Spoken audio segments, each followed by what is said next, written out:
SSC শেষ করে কি নার্সিং এ ভর্তি হওয়া যায়? এই প্রশ্নটা আমাকে অনেকেই করছিল যে আসলে ভাই এসএসসি শেষ করে আমি নার্সিং এ ভর্তি হতে পারবো কিনা। আমি আসলে তোমাদেরকে প্রথমেই বলি তুমি নার্সিং এ ভর্তি হতে পারবা না, তবে আবার তুমি পারবা। মূলত এক্স্যাক্টলি নার্সিং এ ভর্তি হওয়ার সুযোগটা তোমাকে এইচএসসি মানে ইন্টার কমপ্লিট করার পরই পাবা, কিন্তু তার আগেও তুমি কিছু সুযোগ সুবিধা পাচ্ছ যার মাধ্যমে তুমি নার্সিং এর মতো হুবহু আরেকটা ক্যারিয়ারে যুক্ত হতে পারো। নার্সিং মানে হচ্ছে তোমার একটা বলা যায় যে সনদ, এবং তুমি নার্স হচ্ছে একটা পেশা।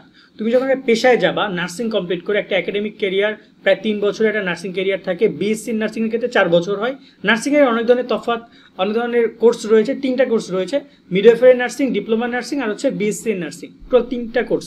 ওকে, সো এই কোর্সগুলোর ক্ষেত্রে তুমি যদি ভর্তি হতে চাও, তুমি বিজ্ঞান মানবিক ব্যবসার যে কোনো গ্রুপেরই হও না কেন তুমি ভর্তি হতে পারবা। তবে তোমার ক্রাইটেরিয়া লাগবে এসএসসি এবং এইচএসসি পাস। তুমি শুধুমাত্র এসএসসি পাস দিয়ে নার্সিংয়ে ভর্তি হতে পারবে না।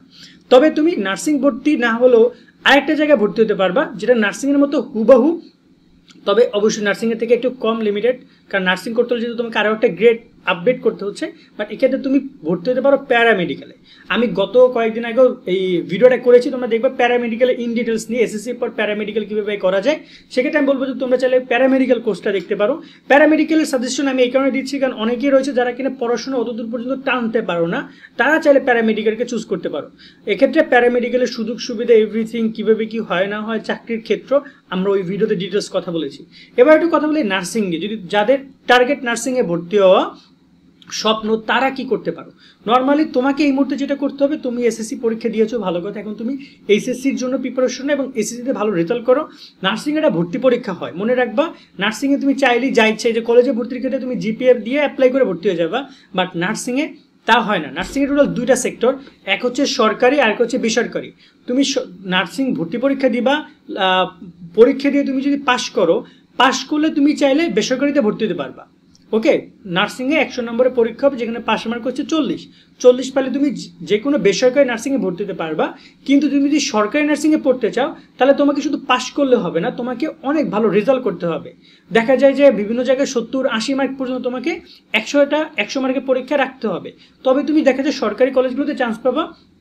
বাংলাদেশে প্রায় কয়েকশো না 50-এর উপরে মনে হয় সরকারি নার্সিং ইনস্টিটিউট রয়েছে, প্রত্যেকটা জেলা পর্যায়ে 1-2টা রয়েছে।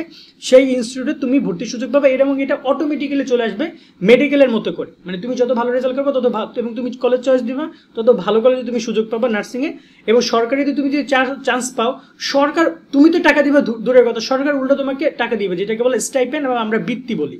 ঠিক আছে, উপবৃত্তি টাইপে দিবে, স্টাইপেন্ড দিবে, প্রতি মাসে মাসে তুমি টাকা পাবো। ফার্স্ট ইয়ারে পাবা, সেকেন্ড ইয়ারে পাবা, থার্ড ইয়ারে পাবা, সরকার থেকে তোমাদেরকে ভাতা দিবে। সেকেন্ড ব্যাপারটা হচ্ছে যে আর বেসরকারি ক্ষেত্রে তুমি যদি ভর্তি হতে চাও, সেক্ষেত্রে তুমি যদি ওই 100 নম্বরের পরীক্ষায় 40 নম্বর পাও তবে তুমি পাস করছো, এরপর তুমি যে কোনো বেসরকারিতে ভর্তি হতে পারবা। কিন্তু এখানে কথা হচ্ছে বেসরকারি পড়ার ক্ষেত্রে তোমাকে কোর্স ফি 3 বছর মিনিমাম 1,20,000 থেকে 2 লাখ টাকা পর্যন্ত যেতে পারে শুধু কোর্স ফি। ওকে, এই টাকাটা তোমাকে দিতে হবে 3 বছরের কোর্স ফিতে, এবং তার সাথে তোমার আর আনুষঙ্গিক খরচ। সেক্ষেত্রে আমি তোমাদেরকে বলবো তোমরা ফার্স্ট ইয়ার থেকে বা তোমরা যখন প্ল্যানিং করবা নার্সিং ভর্তি হওয়া বা নার্স হওয়ার স্বপ্ন দেখবে যে আমি নার্স হবো, সিস্টার হব, সেক্ষেত্রে তোমাকে এখন থেকেই, এবং এক্ষেত্রে কিন্তু ছেলেদের কথা আমি বলতে চাই, মেয়েরা হয়তো অনেকে ভিডিও দেখছো, ছেলেরা চলে গেছে, তো ছেলেদের যদি দেখে থাকো অবশ্যই কমেন্টে জানিও। বাট ছেলেদেরকে বলো তোরাও নার্স হইতে পারবি, মানে ওদেরকে নার্স বলে না, ওদেরকে বলে ব্রাদার। সো তোমরা ব্রাদার হইতে পারবা। সেক্ষেত্রে ওই একই কথা, বিজ্ঞান মানবিক ব্যবসা যে কোনো গ্রুপ থেকে তুমি নার্সিং ভর্তির জন্য পরীক্ষা দিতে পারবা।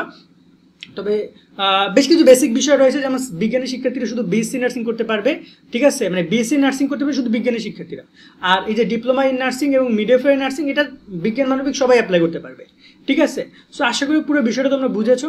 আজকের মতো ভিডিও আমরা এখানে শেষ করছি। তোমাদের কোনো প্রশ্ন থেকে তোমরা কমেন্ট করতে পারো। আর সকলে ভালো থাকবা। আল্লাহ হাফেজ।